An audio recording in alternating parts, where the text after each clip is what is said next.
दोस्तों, अगर आपको अपनी जिंदगी में कोई दुख हो, कोई परेशानी हो या आप किसी ऐसे रास्ते में फंस गए हों जिसके दो मार्ग हों और आपको समझ ना आ रहा हो कि कौन सा रास्ता चुनना चाहिए, तो आज का यह वीडियो आप लोगों के लिए खास होने वाला है। हमारे जीवन में अक्सर ऐसे क्षण आते हैं जब हम दुविधा में होते हैं और सही समय पर सही निर्णय नहीं ले पाते।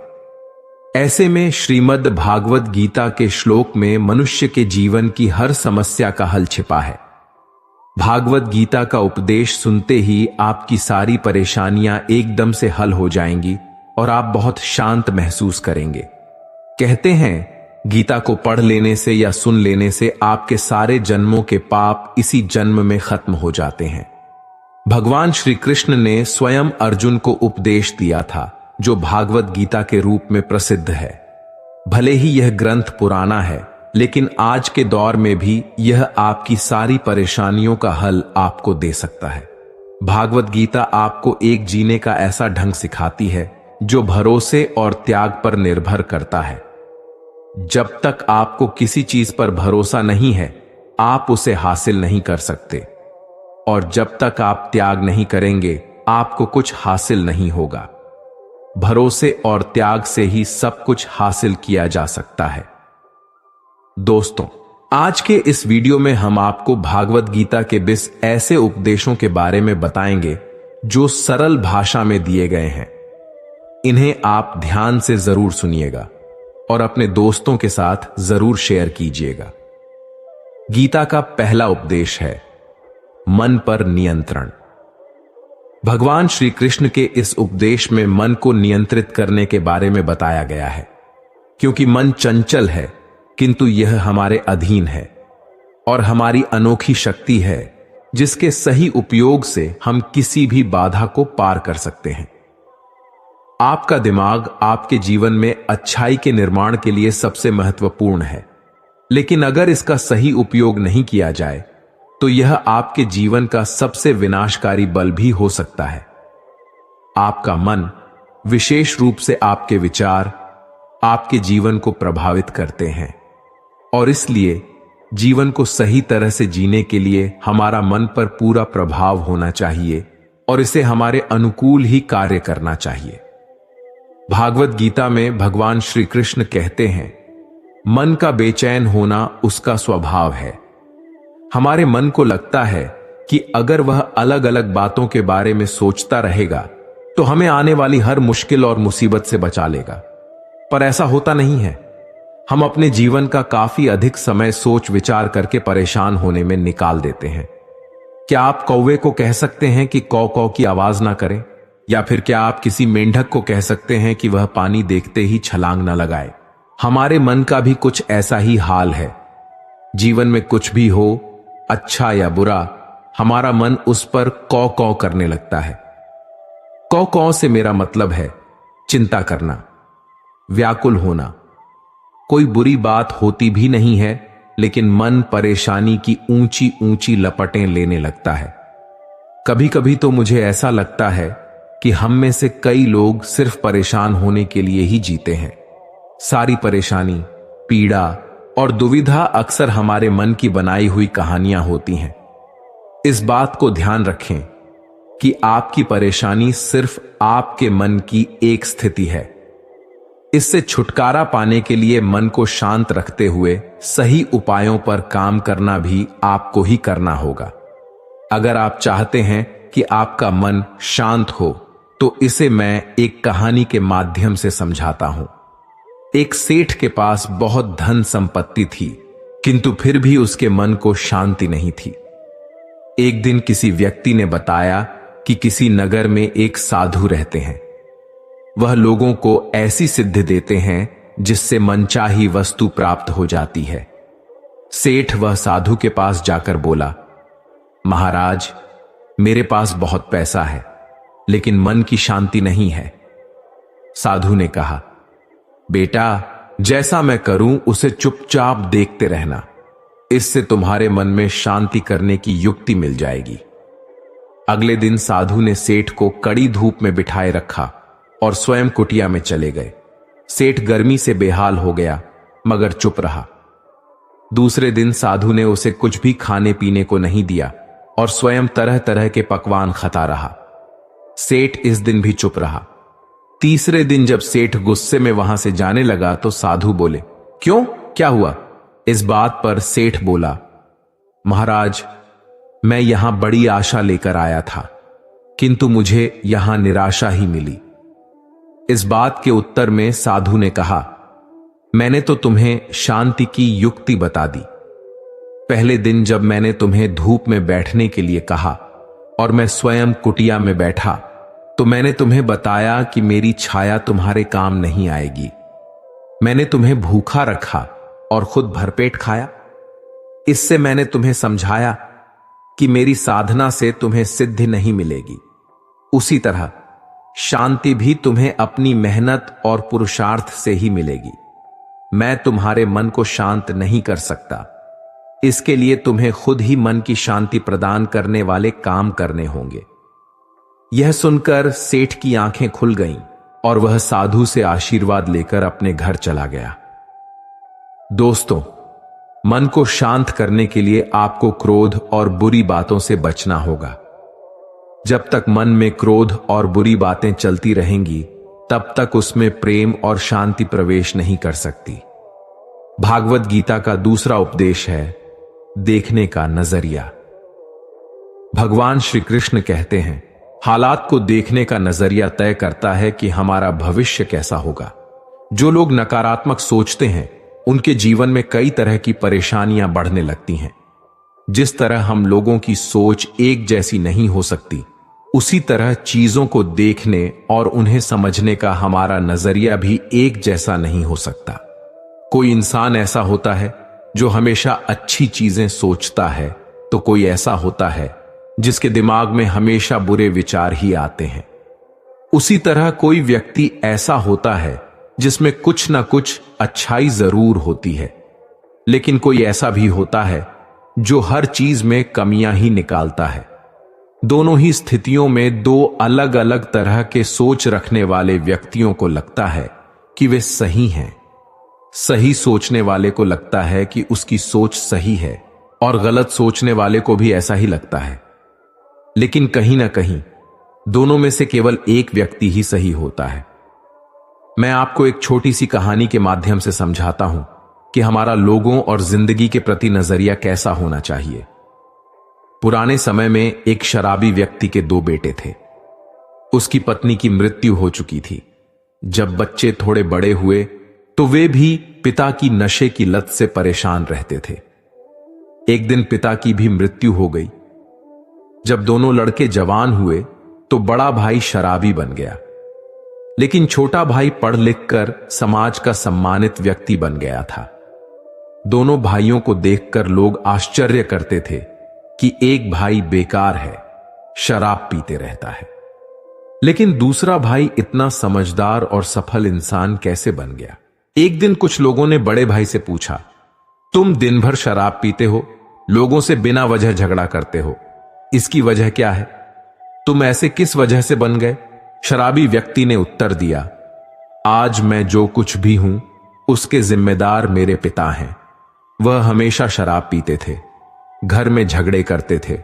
उन्हें देखकर मैं भी उनके जैसा ही हो गया। फिर वो लोग छोटे भाई के पास पहुंचे। उन्होंने पूछा, तुम्हारा बड़ा भाई तो शराबी है, वह कुछ काम भी नहीं करता, लेकिन तुम एक सफल और प्रसिद्ध इंसान बन गए हो, इसकी वजह क्या है? सफल व्यक्ति ने कहा, मैं आज जिस मुकाम पर हूं उसकी वजह मेरे पिता हैं।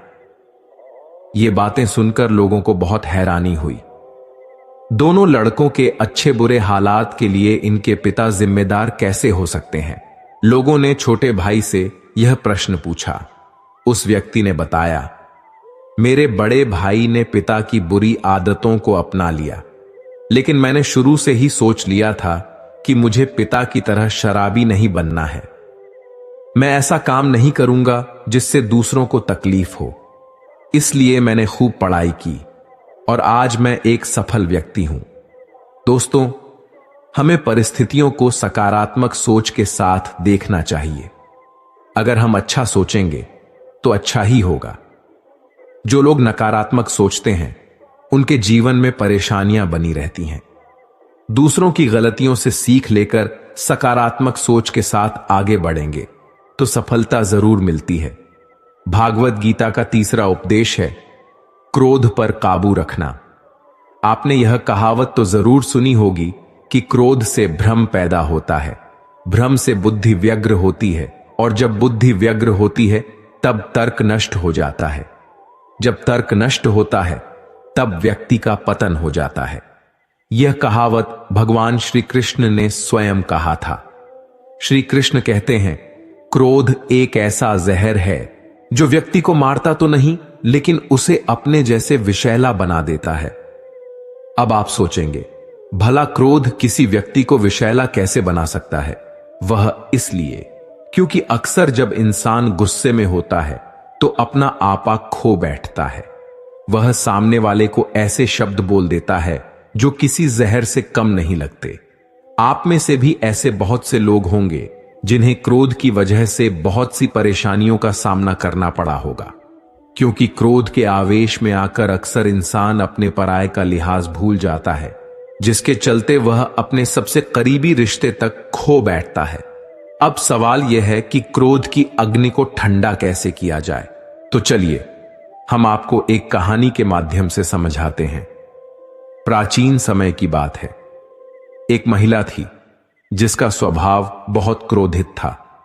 उसे छोटी छोटी बातों में गुस्सा आ जाता था। अपने गुस्से के आगे वह अच्छे बुरे का भेद तक भूल जाती थी और जो मुंह में आता बोल देती थी। महिला के इस उग्र स्वभाव के कारण उसका परिवार और पूरा गांव परेशान था।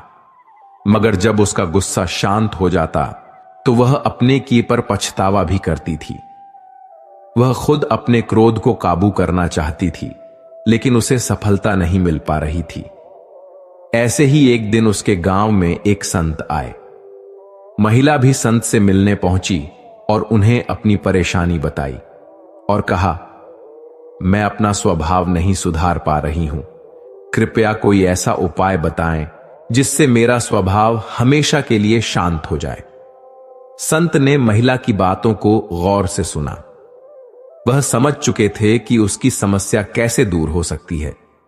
उन्होंने महिला को एक शीशी दी और कहा कि इसमें एक दवा है। जब तुम्हें क्रोध आए तो इसे मुंह से लगाकर धीरे धीरे पीना। इसे तब तक मुंह से लगाए रखना जब तक तुम्हारा क्रोध शांत न हो जाए।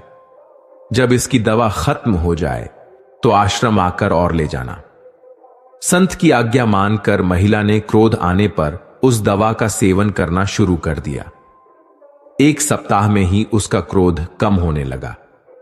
इससे खुश होकर वह आश्रम में संत से मिलने पहुंची और उन्हें बताया कि आपकी दवा चमत्कारी है, मेरा क्रोध कम हो गया है। तब संत ने उसे बताया कि असल में यह शीशी में कोई दवाई नहीं है, बल्कि सामान्य पानी है।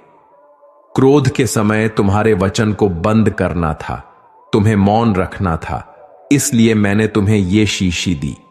शीशी मुंह पर लगी होने की वजह से तुम क्रोध के समय कुछ बोल नहीं पाए।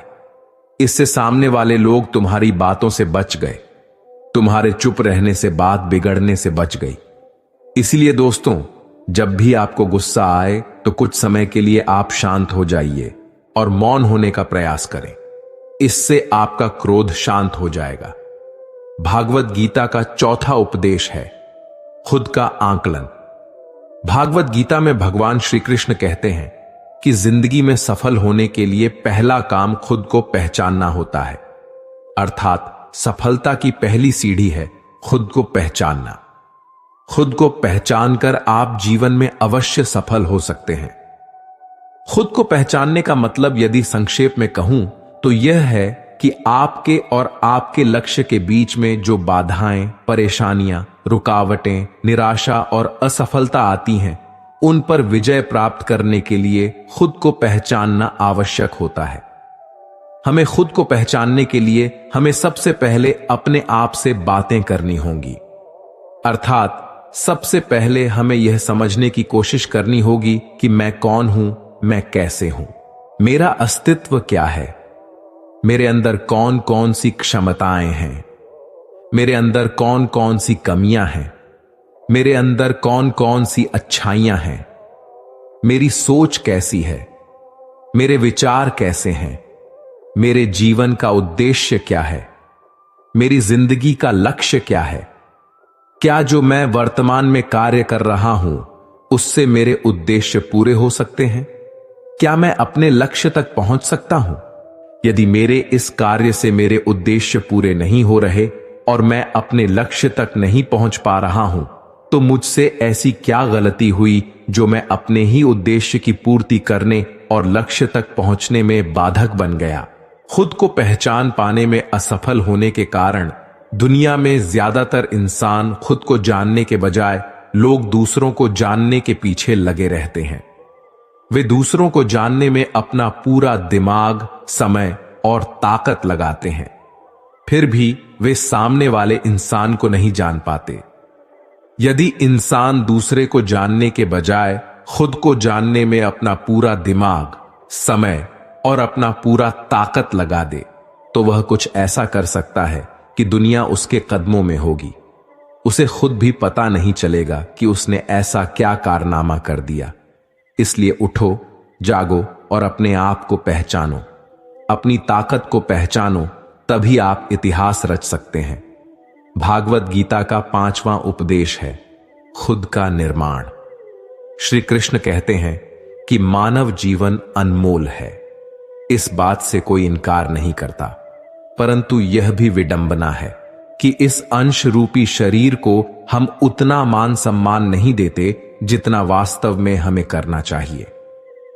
यह सच है कि हम शरीर के ऊपरी सौंदर्य की चिंता बहुत करते हैं, किंतु इस शरीर के भीतर बैठे ईश्वर और उसके निवास रूपी मंदिर के प्रति कभी सचेत होना ही नहीं चाहते। इसी कारण हम भौतिक सुख दुख के चक्रव्यूह में उलझे रहते हैं और खुद के निर्माण के प्रति लापरवाह बने रहते हैं। इस लापरवाही का खामियाजा न केवल खुद हमें बल्कि परिवार, समाज, राष्ट्र और समूचे संसार को किसी न किसी रूप में भुगतना ही पड़ता है। आज की अगर सबसे बड़ी जरूरत की बात करें तो वह है खुद के निर्माण की। हमें सोचना ही होगा कि हम अपना निर्माण कैसे करें। ईश्वर ने हमें सर्वश्रेष्ठ बनाया है, सिर्फ इतना मान लेने भर से हम श्रेष्ठ नहीं बन सकते। हमें अपने मन, वचन और कर्म से भी श्रेष्ठ बनना ही होगा। जब तक हम खुद को ईश्वर की एक इकाई मानकर विचार नहीं करेंगे, तब तक हमारा या आपका भला नहीं हो सकता। हमें अपने शरीर रूपी मंदिर और उसके भीतर बैठे जीव तत्वों को महत्व देना होगा। उसकी स्वच्छता और उसके प्रति समर्पण भाव का अनुकरण बनाए रखना ही होगा। हम जितनी चिंता बाहरी निर्माण की करते हैं, उससे कहीं अधिक चिंता स्वयं के निर्माण की भी करनी होगी। इसके लिए हमें सिर्फ अच्छाइयों और सकारात्मक बिंदुओं पर ही ध्यान केंद्रित करना होगा। हमें अपने और दूसरों के अच्छे गुणों पर ध्यान देना होगा। हम सभी सर्वशक्तिमान परमात्मा की संतान हैं। शक्तिशाली परमात्मा के सारे गुण हमारे अंदर विद्यमान हैं। उन शक्तियों का सही प्रयोग करके हम अपना निर्माण कर सकते हैं और अपना सुंदर निर्माण के साथ ही हम अपने परिवार, समाज, राष्ट्र तथा पूरी सृष्टि का निर्माण कर सकते हैं। आइए आज हम अपने जीवन के स्वनिर्माण की पहली सुबह मानकर जुट जाएं और सबसे पहले खुद के निर्माण के लिए प्रयास करें। विश्वास कीजिए, असंभव जैसा भाव संभव की सबसे बड़ी बाधा है। इसलिए असंभव को ताले के अंदर बंद कर सिर्फ संभव के मंत्र का मंत्र उच्चारण कीजिए। याद रखें, आपकी पहचान केवल आप नहीं है, आपका व्यक्तित्व और कृतित्व ही आपको रेखांकित करेगा। इसके लिए स्वनिर्माण के अलावा कोई दूसरा रास्ता ही नहीं है। भागवत गीता का 6ठा उपदेश है, कर्म करो, फल की चिंता मत करो। श्री कृष्ण ने भागवत गीता में कर्म और फल के बीच एक संबंध बताते हुए कहा है कि हमें कर्म करना चाहिए, लेकिन फल की चिंता नहीं करनी चाहिए। यह इसलिए है क्योंकि हम अपने कर्म फल के बारे में पूर्वानुमान लगा सकते हैं, लेकिन फल निश्चित नहीं होता है। इसलिए फल की चिंता करना निरर्थक है और इससे हमें अत्यधिक चिंता और तनाव का सामना करना पड़ता है।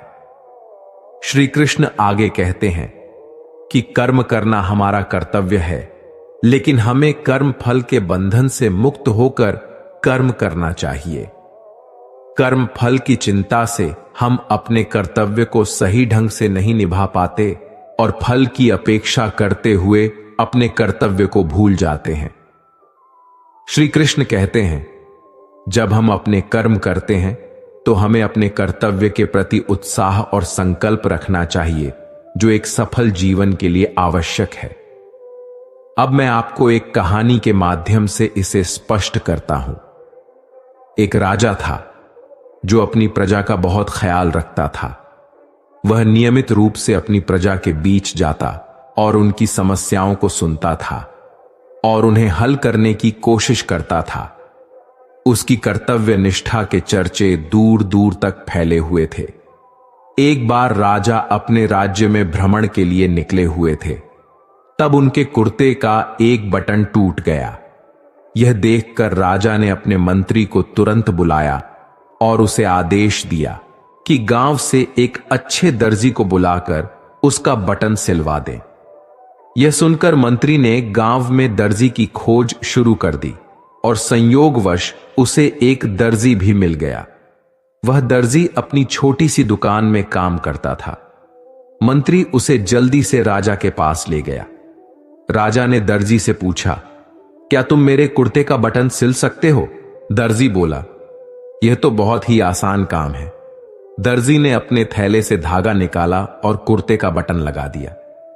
राजा यह देखकर बहुत खुश हुआ और दर्जी से पूछा, तुम्हें कितने पैसे दूं? दर्जी ने कहा, इतने छोटे काम के लिए मैं पैसे नहीं ले सकता। राजा ने कहा, नहीं, मैं इसकी कीमत जरूर देंगे। दर्जी ने सोचा कि उसने तो केवल धागा ही लगाया है, तो उसके 2 रुपए मांग लेता हूं। लेकिन फिर दर्जी ने सोचा कि कहीं राजा यह न सोचे कि मैं इतने से काम के 2 रुपए तो गांव वालों से कितना पैसा लेता होगा। यह सब सोचकर दर्जी ने कहा, जो आपकी इच्छा हो वह दे दीजिए। यह सुनकर राजा ने अपनी हैसियत के अनुसार दर्जी को 2 गांव देने का फैसला किया। राजा ने कहा, कहीं समाज में उसका रुतबा छोटा ना हो जाए, इसलिए वह दर्जी को इतना बड़ा इनाम दे रहा है। दर्जी मन ही मन सोचने लगा कि कहां वो 2 रुपए मांग रहा था और अब वह 2 गांवों का मालिक बन गया। दोस्तों, हम सभी अपनी क्षमता के अनुसार सोचते हैं, लेकिन भगवान हमें अपने हिसाब से सब कुछ देते हैं। हम छोटा मांगते हैं, कई बार भगवान हमें उनके देने के क्षमता के अनुसार कुछ बड़ा दे देते हैं। इसलिए श्री कृष्ण ने भागवत गीता में कहा है कि कर्म करो, फल की इच्छा मत करो, और यही इस कहानी का सार भी है। भागवत गीता का 7वां उपदेश है, लक्ष्यों को हमेशा याद रखें। भागवत गीता में श्री कृष्ण कहते हैं, किसी भी लक्ष्य को निर्धारित करने से पहले खुद से 3 सवाल करें। पहला, आप उस काम को क्यों करना चाहते हैं? दूसरा, इसका क्या परिणाम होगा? तीसरा, क्या आपको इसमें सफलता मिलेगी? यदि इन तीनों सवालों के जवाब आपको आश्वस्त करते हैं, तभी उस लक्ष्य की ओर कदम बढ़ाएं। अपने लक्ष्य के लिए बनाई गई रणनीति के बारे में कभी किसी को न बताएं। गुप्त रूप से उस दिशा में मेहनत करते रहें। यदि आपके लक्ष्य के मार्ग में कोई विपत्ति आए, तो उससे घबराकर लक्ष्य को बीच में न छोड़ें। धैर्य के साथ उसका सामना करें और लक्ष्य के प्रति सकारात्मक सोच के साथ प्रयास जारी रखें। याद रखें, जरूरी नहीं कि जैसा आपके साथ पहले हुआ है वैसा ही भविष्य में भी हो। आपके भविष्य को संवारने की गुंजाइश हमेशा आपके हाथ में होती है। हमारे आसपास कुछ लोग होते हैं जो तेजी से सफल हो जाते हैं और जिंदगी में आगे बढ़ जाते हैं। वहीं कुछ लोग लाख कोशिश के बाद भी जिंदगी में सफल नहीं हो पाते। उन्हें सबसे पहले अपने लक्ष्यों को तय करने की जरूरत होती है, ताकि पता चल सके कि किस दिशा में आगे बढ़ना और मेहनत करना है। जिंदगी में सफल होने के लिए अगर लक्ष्य तय करने में दिक्कत होती है तो इन बातों को हमेशा याद रखें। आप दूसरों के मुताबिक लक्ष्य चुनने की बजाय अपने हिसाब से लक्ष्य को चुनें।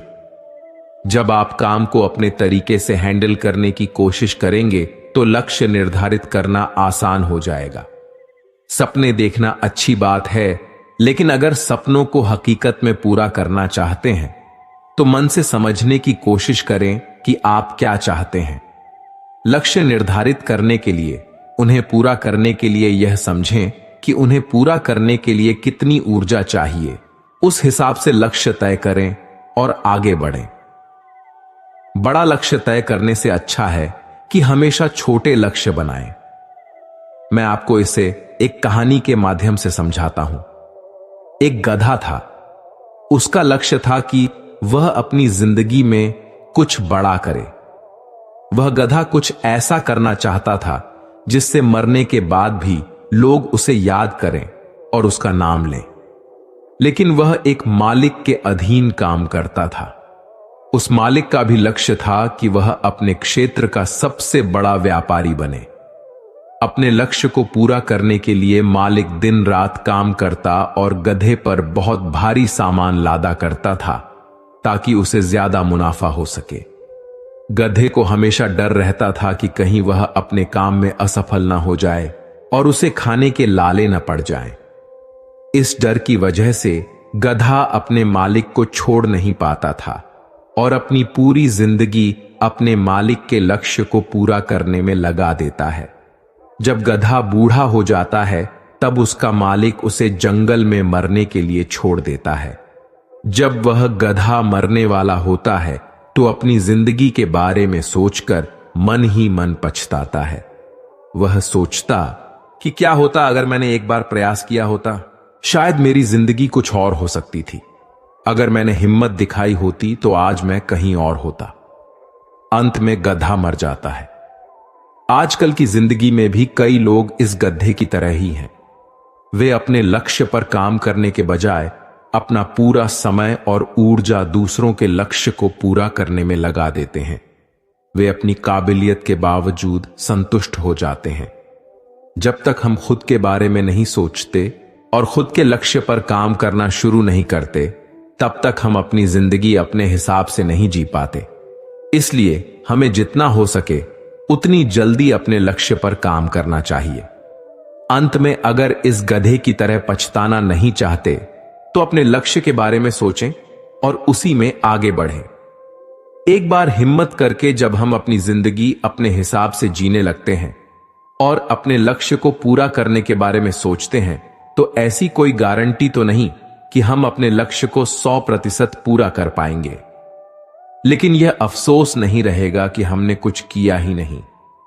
इसलिए अपनी काबिलियत को पहचानें और अपने लक्ष्य को पूरा करें।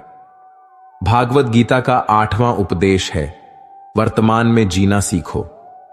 भागवत गीता में कहा गया है कि अतीत का भय और भविष्य की चिंता व्यक्ति को इतना परेशान कर देती है कि वह चैन से जी नहीं पाता। कभी कभी तो वह अपना मानसिक संतुलन तक खो बैठता है।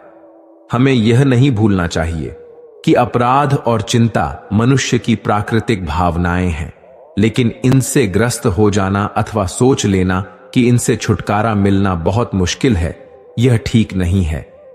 इसी सोच का परिणाम और प्रभाव व्यक्ति के मन मस्तिष्क को अस्थिर बनाए रखता है। इसके लिए मनुष्य को अपनी सोच की सीमा का विस्तार करना चाहिए। अतीत में मत डूबो। इस समय हमारे पास केवल वर्तमान क्षण है। हम अतीत को जी नहीं सकते या बदल नहीं सकते और भविष्य काल्पनिक है। वर्तमान क्षण ही हमारी जननी है। हमें अपने वर्तमान क्षण को नया आकार देना चाहिए और अपना भविष्य बनाना चाहिए। हमारा समय सीमित है। इसे अतीत के बारे में सोचने या भविष्य की चिंता में बर्बाद न करें। एक योजना बनाएं, उस पर अमल करें और बेहतर कल के लिए अपने आज का पूरा उपयोग करें। आप आज जो करते हैं वही आपका कल निर्धारित करता है। वर्तमान क्षण में जीना सीखना सफलता और खुशी की कुंजी है। आज काम शुरू करने का सबसे अच्छा दिन है, क्योंकि आज हमारे पास जो कुछ भी है वह सब काल्पनिक है। हमारा अतीत हमें सर्वोत्तम सबक सिखाता है, बस उससे सीखें और आगे बढ़ते रहें और अपने आज को बेहतर, आनंदमय और पूर्ण बनाने का प्रयास करें। भागवत गीता का नवा उपदेश है, खुद पर विश्वास रखें। श्री कृष्ण कहते हैं, जब तक आप खुद पर विश्वास नहीं करते तब तक दूसरों को भी आप पर विश्वास नहीं होगा। जीवन में सफलता पाने के लिए आपको अपने सपनों का पीछा करना चाहिए। अपने सपनों के लिए काम करें और उन्हें हासिल करने के लिए हमेशा तत्पर रहें। आप जितनी मेहनत करेंगे उतनी ही जल्दी आपके सपने पूरे होंगे। अगर आप खुद पर विश्वास करते हैं तो दुनिया में कुछ भी असंभव नहीं होता। जब तक आप खुद पर विश्वास नहीं करेंगे तब तक आप अपने सपनों को पूरा नहीं कर पाएंगे। खुद पर विश्वास करना आपकी जिंदगी में बदलाव ला सकता है। आप कुछ भी कर सकते हैं, आपको खुद पर विश्वास करना होगा और फिर देखिए आप कैसे जीवन में सफल होते हैं। अगर किसी को खुद पर भरोसा हो तो कोई भी कठिन काम आसानी से पूरा किया जा सकता है। रामायण में ऐसा ही एक प्रसंग है, जब वानर सेना माता सीता की खोजबीन करते हुए जब समुद्र तट पर पहुंची तो विशाल समुद्र को पार कर लंका जाना कठिन प्रतीत होने लगा। तब अंगद ने कहा, मैं समंदर के उस पार लंका तो जा सकता हूं, पर वापस लौटकर आ पाऊंगा इस पर मुझे संदेह है। अंगद को अपनी क्षमता और योग्यता पर भरोसा नहीं था। तब जामवंत ने हनुमान को उनकी क्षमता और शक्ति की याद दिलाई और कहा, क्या आप लंका जाकर सीता जी का पता लगा सकते हैं? हनुमान ने पूरे आत्मविश्वास के साथ हामी भरी और कहा कि मैं अभी जाता हूं और रावण सहित सभी राक्षसों का संहार करके माता सीता को वापस लेकर आता हूं। तब जावंत जी ने कहा कि रावण और अन्य राक्षसों का संहार भगवान राम स्वयं करेंगे, आप तो माता सीता का पता लगा कर आए। तभी हनुमान जी ने एक ही छलांग में समुद्र पार कर जाते हैं। रास्ते में सुरस्सा और सहिंका ने उन्हें रोकने की कोशिश भी की, मगर उनका आत्मविश्वास जरा भी कम नहीं हुआ और वह लंका पहुंचे। वहां कई राक्षसों का संहार किया और अशोक वाटिका में सीता जी को देखा, फिर लौट आए। दोस्तों, जब हम किसी ऊंचे मुकाम की तरफ बढ़ते हैं तो मन में आशंकाएं और भय जरूर आते हैं, मगर हमें इनसे पार पाने के लिए अपने भीतर के भरोसे को मजबूत रखना चाहिए। उत्साह के साथ लक्ष्य की ओर बढ़ने से हमारा आत्मविश्वास भी मजबूत होता है। अगर हमें अपनी क्षमता पर यकीन हो जाए तो कोई भी लक्ष्य आसानी से पाया जा सकता है। अगर आपको खुद पर विश्वास नहीं है तो आप डरपोक हैं। क्या आपने कभी सोचा है कि पर्वतारोही और खिलाड़ी भी दूसरे लोगों की तरह ही होते हैं, फिर भी वे इतने कठिन लक्ष्य आसानी से कैसे पा लेते हैं? इसका जवाब है आत्मविश्वास, खुद पर भरोसा। भागवत गीता का 10वां उपदेश है, संगत का असर। भगवान श्री कृष्ण कहते हैं, संगत का असर सब कुछ बदल देता है।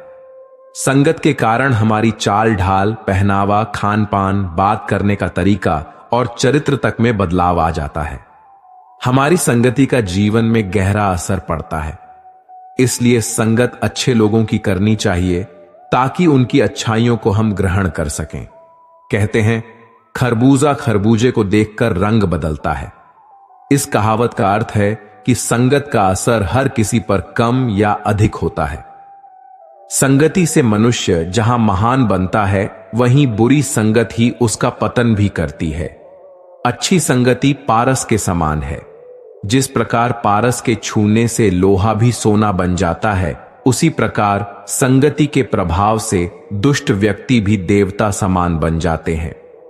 लेकिन यदि व्यक्ति को बुरी संगति मिलती है तो उसका जीवन नरक हो जाता है। दोस्तों, मैं आपको एक कहानी के माध्यम से समझाता हूं। एक गुरु अपने शिष्यों के साथ एक बगीचे में घूम रहे थे। रास्ते में वो अपने शिष्यों को अच्छी संगत में रहने के विषय में बता रहे थे, लेकिन शिष्य उस बात को समझ ही नहीं पा रहे थे। तभी गुरुजी ने पूरे बगीचे में नजर घुमाई और उन्होंने फूलों से भरा एक गुलाब का पौधा देखा। उन्होंने पास खड़े शिष्यों में से एक शिष्य से उस गुलाब के पौधे के नीचे से थोड़ी सी मिट्टी लाने को कहा। शिष्य उसी समय गया और गुलाब के पौधे के नीचे से मिट्टी लेकर आया। जैसे ही वह मिट्टी गुरु के हाथों में थमाने को आगे बढ़ा, गुरुजी बोले, वत्स, यह मिट्टी मैंने अपने लिए नहीं मंगवाया है। सभी शिष्य गुरु की तरफ देखने लगे। तभी गुरुजी ने फिर से बोलना शुरू किया, इस मिट्टी को सूंघकर देखो। गुरु का आदेश मानते हुए शिष्य ने मिट्टी को अपनी नाक से लगाया और बोला, गुरुजी, इसमें तो गुलाब की बड़ी अच्छी खुशबू आ रही है। तब संत जी बोले, बच्चों, जानते हो इस मिट्टी में इतना सुंदर खुशबू क्यों आ रही है? क्योंकि इस मिट्टी पर गुलाब के फूल टूट टूट कर गिरते रहते हैं। धीरे धीरे ये उसी मिट्टी के साथ घुल मिल जाते हैं, तभी मिट्टी में भी गुलाब की खुशबू आने लगती है। ऐसा ही हमारे जीवन में होता है। जब हम अच्छे लोगों के साथ रहते हैं तो उनकी अच्छी बातें हमारे अंदर आने लगती हैं। जैसे गुलाब के पंखुड़ियों के पास रहने के कारण उस मिट्टी में से गुलाब की खुशबू आने लगी है, उसी प्रकार जो व्यक्ति जैसे व्यक्ति के साथ रहता है उसमें वैसे ही गुण दोष आ जाते हैं। दोस्तों, हमें हमेशा अपनी संगति अच्छे लोगों के साथ रखनी चाहिए, जिससे हम भी एक अच्छा इंसान बन सकें। भागवत गीता का 11वां उपदेश है, अधूरा ज्ञान। श्री कृष्ण कहते हैं, ज्ञानी और अज्ञानी व्यक्ति को आसानी से समझाया जा सकता है, लेकिन अर्ध ज्ञानी व्यक्ति को स्वयं ब्रह्मा जी भी नहीं समझा सकते। अधूरा ज्ञान खतरनाक होता है। ऐसा ज्ञान किसी काम का नहीं होता जिसकी वजह से किसी भले इंसान का नुकसान होता है। अधूरा ज्ञान किस तरह नुकसान पहुंचा सकता है, आपको एक कहानी के द्वारा बताता हूं। पुराने समय में एक सेठ का व्यापार बहुत अच्छा चल रहा था। उसने आसपास के गांवों में भी अपना व्यापार बढ़ाने की योजना बनाई।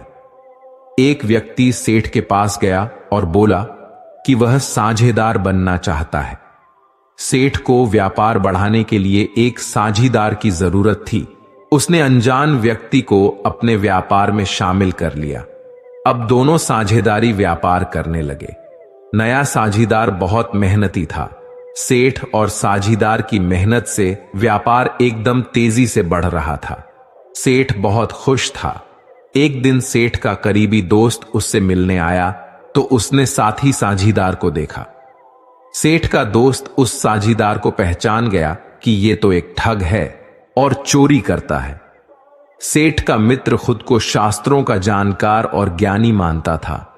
उसने कहीं पढ़ा था कि कभी भी किसी की बुराई नहीं करनी चाहिए, इसलिए उसने नए साझीदार की सच्चाई सेठ को नहीं बताई। सेठ का मित्र बोला कि तुम्हारा नया साझीदार बहुत मेहनती है, सभी का विश्वास जीत लेता है। यह सुनकर सेठ को प्रसन्नता हुई, क्योंकि नया साझीदार मेहनत कर ही रहा था। जल्दी उसने सेठ का विश्वास भी जीत लिया। अब सेठ की तिजोरियों की चाबियां भी नए साझीदार के पास ही रहती थीं। एक रात मौका पाकर वह साझीदार सेठ का सारा धन लेकर भाग गया। सुबह जब सेठ नींद से जागा तो देखा कि सारा धन गायब है। उसका पूरा व्यापार बर्बाद हो गया। दुखी सेठ अपने मित्र के पास पहुंचा और उसने पूरी बात उसे बता दी। सेठ का मित्र बोला, मैं तो यह बात पहले से जानता था कि वह एक ठग है। वह मेहनत करके दूसरों का भरोसा जीत लेता है और मौका पाकर उनका धन लेकर भाग जाता है। यह बात सुनते ही सेठ को क्रोध आ गया। उसने मित्र से कहा, तुम्हें यह बात मालूम थी तो मुझे क्यों न बताई? मेरे जीवन भर की कमाई लुट गई है। सेठ का मित्र बोला, मैं कभी किसी की बुराई नहीं करता हूं। बुराई करना पाप है। मैंने शास्त्रों में पढ़ा है, इसलिए मैंने उसकी बुरी बातें तुम्हें नहीं बताई। शास्त्रों के जानकार मित्र की यह बात सुनकर सेठ ने उससे कहा, भाई, आज तुम्हारे अधूरे ज्ञान की वजह से मैं बर्बाद हो गया। ऐसा ज्ञान किसी काम का नहीं जिससे किसी भले इंसान का नुकसान हो। दोस्तों, आपको यह पता चल ही गया होगा कि अधूरा ज्ञान बहुत ही खतरनाक होता है, इसलिए कोई भी ज्ञान पूरा अवश्य ग्रहण करें। भागवत गीता का 12वां उपदेश है दोस्त और दुश्मन की पहचान करना। दोस्तों, भागवत गीता में कहा गया है कि अगर हम जिंदगी में सफलता पाना चाहते हैं तो हमें ऐसे दोस्तों की जरूरत होती है जो हमें आगे बढ़ने की प्रेरणा दें। लेकिन अगर हम बहुत ज्यादा सफल होना चाहते हैं तो हमें दुश्मनों की जरूरत होती है। इसे ऐसे समझ सकते हैं, जब कोई आपका बुरा करने का प्रयास करे या आपको नीचा दिखाए तो आप अपनी प्रतिभा और खुद को सही साबित करने के लिए ज्यादा मेहनत करते हैं। जब तक आप अपने दुश्मन की कमजोरी नहीं जान जाते, तब तक उसे दोस्ती रखने में ही भलाई है। इस दौरान आपको उसकी कमियां पता चल जाएगी। ऐसे में जब वो आप पर अपना कोई नुक्सा आजमाएगा तो आपके पास पहले से ही उसका तोड़ मौजूद रहेगा। श्री कृष्ण बताते हैं, जिन लोगों का चरित्र बुरा हो, जिनकी नजर अच्छी नहीं हो और जो लोग बुरे लोगों की संगत में रहते हैं, उन्हें गलती से भी दोस्त नहीं बनाना चाहिए। दोस्त और दुश्मन की पहचान को लेकर एक बात कही गई है कि जिस प्रकार चंदन का पेड़ अपनी मादक सुगंध और शीतल प्रकृति के लिए विख्यात है, लेकिन इस गुण की वजह से ही उस पर दुनिया के सबसे ज्यादा विषैले सांप लिपटे रहते हैं, इसी प्रकार यह जरूरी नहीं कि जो व्यक्ति आपके सामने अच्छा व्यवहार कर रहा है वह वास्तव में आपका दोस्त या हितैषी हो। इस बात की भी संभावना है कि वो आपके प्रति कुविचार और शत्रुता का भाव रखता हो। श्री कृष्ण कहते हैं कि जो व्यक्ति सामने से प्रशंसा और आपके पीछे बुराई करने वाले मित्र का भूल कर भी साथ नहीं देना चाहिए। ऐसे मित्र सामने से मधुर व्यवहार करते हैं और आपको खुश करने की कोशिश करते हैं, लेकिन जैसे ही इन्हें मौका मिलता है वैसे में ये मित्र आपको नुकसान पहुंचाते हैं। ऐसे मित्र दुश्मन से भी ज्यादा खतरनाक होते हैं। एक दिन दो दोस्त राहुल और केशव बातें करते हुए जा रहे थे। हालांकि वो दोनों पक्के दोस्त थे, पर अचानक किसी बहस में पड़ गए। राहुल ने केशव को थप्पड़ मार दिया। थप्पड़ लगने के बाद केशव ने कुछ नहीं कहा, बस नीचे पड़ी रेत पर लिख दिया, मुझे चोट लगी है क्योंकि आज मेरे दोस्त ने मुझे थप्पड़ मारा है। 2 दिनों बाद दोनों दोस्त फिर मिले। इस बार उन्होंने नदी में नहाने जाने का प्रोग्राम बनाया। अगली सुबह दोनों नदी में नहाने पहुंचे। जब वो नहा रहे थे तो केशव का पैर फिसला और वो डूबने लगा। जब राहुल ने उसे डूबता देखा तो झट से उसे बचाने के प्रयास में लग गया और उसे बचा लिया। बचाए जाने के बाद केशव ने पत्र पर लिखना शुरू किया, आज मुझे मेरे सबसे अच्छे दोस्त ने बचाया। केशव ने पूछा, जब मैंने तुम्हें थप्पड़ मारा तो तुमने रेत पर लिखा और जब मैंने तुम्हें बचाया तो तुमने पत्थर पर लिखा, ऐसा क्यों? इस पर केशव ने जवाब दिया, जब लगे कि दोस्त से कोई गलती हुई है, उसने हमें कोई चोट पहुंचाई है या हमें किसी बात का बुरा लगा हो तो अच्छा होगा कि हम रेत पर लिख दें, क्योंकि यह हवा के साथ मिट जाएगा। लेकिन जब आपका दोस्त आपके साथ कुछ अच्छा करे तो हमेशा पत्थर पर लिखें ताकि इसे हमेशा याद रखा जा सके। दोस्तों, जहां दोस्ती होती है, प्यार होता है, वहां थोड़ी बहुत बहस और लड़ाई भी होती है। यदि उस बात को हम अपने दिल पर लगा लें तो फिर दोस्ती या कोई भी रिश्ता कैसे चल पाएगा। एक दोस्त आपसे लड़ भी सकता है, आपके लिए लड़ भी सकता है। एक तरह आप उसकी गलती को नजरअंदाज करें और दूसरी तरफ उसकी अच्छाई को हमेशा याद भी रखें। भागवत गीता का 13वां उपदेश है, हमेशा हमें अपने धर्म के अनुसार काम करना चाहिए। यदि कोई बच्चा विद्यार्थी है तो उसे पढ़ाई में ही ध्यान लगाना चाहिए।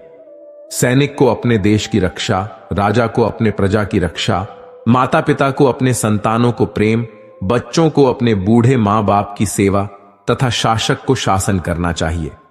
दोस्तों, ये कहना चाहते हैं कि हर व्यक्ति अपने कर्म यानी अपनी ड्यूटी को सही रूप से करेगा तो इस समाज में हमेशा संतुलन बना रहेगा। फिर कभी भी किसी को किसी से परेशानी नहीं होगी। भागवत गीता का 14वां उपदेश है अहंकार और घमंड। श्री कृष्ण कहते हैं कि इस दुनिया में ज्यादातर लोग अपने अहंकार के कारण ही बर्बाद हो जाते हैं। वो विश्वास या भरोसे से ज्यादा अपने अहंकार को महत्व देते हैं। आदमी का अहम और वहम दोनों उसे सफलता की सीढ़ियां चढ़ने नहीं देता, क्योंकि एक अहंकारी आदमी की दुनिया उससे शुरू होती है और अंत भी उसी पे होती है। अक्सर मेरी मां मुझसे कहा करती हैं, जिंदगी में कितने भी बड़े मुकाम पर पहुंच जाओ, कितने भी बड़े आदमी क्यों ना बन जाओ, मेरी एक बात हमेशा याद रखना, बड़ी सफलताओं को अपने दिमाग में घर करने मत देना। कभी भी घमंड मत करना, क्योंकि घमंड का घर हमेशा खाली रहता है। घमंडी इंसान के पास कोई भी व्यक्ति रहना पसंद नहीं करता, क्योंकि एक अहंकारी व्यक्ति दूसरों को हमेशा नीचा दिखाने की कोशिश करता है। व्यक्ति को आम के फलों से लदे पेड़ की तरह होना चाहिए, जिसकी टहनी फलों से लदी और झुकी रहती है। जितने फल लगते जाते हैं वह उतना ही झुकता जाता है। बड़ी बड़ी सफलताएं मिलने का वास्तविक अर्थ वैसा ही है। हमें लदे हुए फलों की टहनियों की तरह विनम्रता से झुकना होगा। हम खुद पर गर्व कर सकते हैं, लेकिन घमंड नहीं।